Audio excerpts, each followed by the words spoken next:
നമസ്തേ. ഇന്ന് യാത്രകളുടെ മനോഹാരിതയെ വിളിച്ചോതുന്ന വിനോദസഞ്ചാര ദിനമാണ്. ആസ്വാദനത്തിൻ്റെയും അനുഭവത്തിൻ്റെയും അനന്തതകളിലേക്ക് ഊളിയിടുന്ന യാത്രകൾ ജീവിതത്തിൻ്റെ നവാരംഭത്തിന് അനുയോജ്യമാണ്. ടൂറിസം മിക്ക രാജ്യങ്ങളുടെയും സമ്പദ് വ്യവസ്ഥയുടെ സുപ്രധാന ഭാഗമാണ്. ഇത് വരുമാനത്തിനൊപ്പം തൊഴിലവസരങ്ങൾ മെച്ചപ്പെടുത്താനും സാംസ്കാരിക തടസ്സങ്ങൾ തച്ചുടച്ച് സമാധാനം പ്രോത്സാഹിപ്പിക്കാനും സഹായിക്കുന്നു. കേട്ടുകേൾവിക്കപ്പുറമുള്ള, കണ്ടിട്ടില്ലാത്ത, കേട്ടു പരിചയം പോലുമില്ലാത്ത യാഥാർത്ഥ്യത്തിൻ്റെ നേർക്കാഴ്ചകൾ അകക്കണ്ണിൻ്റെ അന്ധതയെ തുടച്ചു നീക്കി ജീവിതത്തിൻ്റെ ഗതിവിഗതികൾക്കതീതമായി ലക്ഷ്യത്തെ പ്രാപ്തമാക്കി തരുന്നു. കാലം കൊരുത്ത ജീവിത യാത്രയിൽ നാം നെയ്തുകൂട്ടിയ സ്വപ്നങ്ങളിൽ ഇനിയും ഒരുപാട് യാത്രകളും അതിൻ്റെ മധുര സ്മരണകളും കൂട്ടായി വരട്ടെ. കണ്ടതിനും അപ്പുറമുള്ള ലോകം, കാലത്തിനെയും ദേശത്തിനെയും കൂട്ടാക്കിയുള്ള യാത്രകൾ മാറ്റത്തിൻ്റെ മാറ്റൊലി നമ്മുടെ ഹൃദയത്തിൽ മാത്രമല്ല, നാം നിറയുന്ന സമൂഹത്തിലും പ്രതിധ്വനിക്കുന്നു. ദേശാന്തരങ്ങൾ തേടിയുള്ള യാത്രകൾ കേവലം സഞ്ചാരത്തിനുമപ്പുറം വൈവിധ്യങ്ങളുടെയും സംസ്കാരത്തിൻ്റെയും വർണ്ണോജ്വലമായ കൂടിച്ചേരലുകൾ കൂടിയാണ്. ബാഹ്യമായതിനപ്പുറം ആന്തരികമായ സൗന്ദര്യം കാലാതീതമായി നിലകൊള്ളും തരത്തിൽ ഭാരതത്തിൻ്റെ അന്തഃസത്ത വിശ്വമാകെയും വിളങ്ങുന്ന വിധം നമ്മൾ ഓരോ പൗരന്മാരും അതിഥികളായും ആതിഥേയരായും സ്വയം പരിണമിക്കേണ്ടതിൻ്റെ ആവശ്യകത ഏറെയാണ്.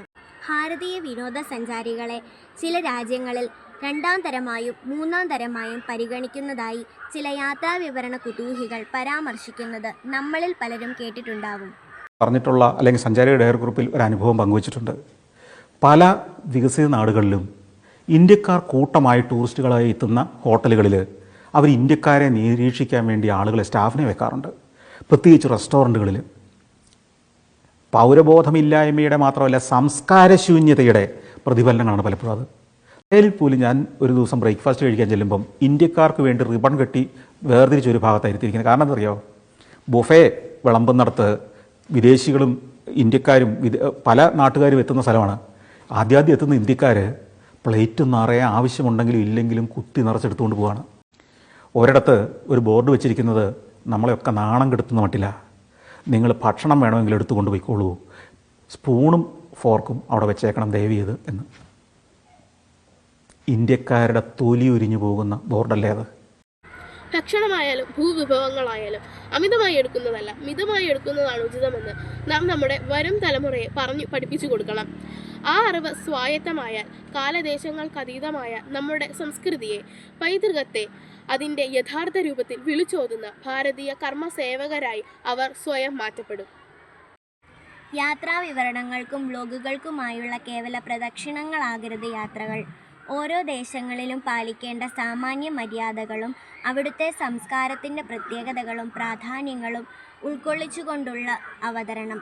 അത് പുസ്തക രൂപത്തിലാണെങ്കിലും ദൃശ്യരൂപത്തിലാണെങ്കിലും കൂടുതൽ ഹൃദ്യവും വൈജ്ഞാനികവുമായി ഭവിക്കും.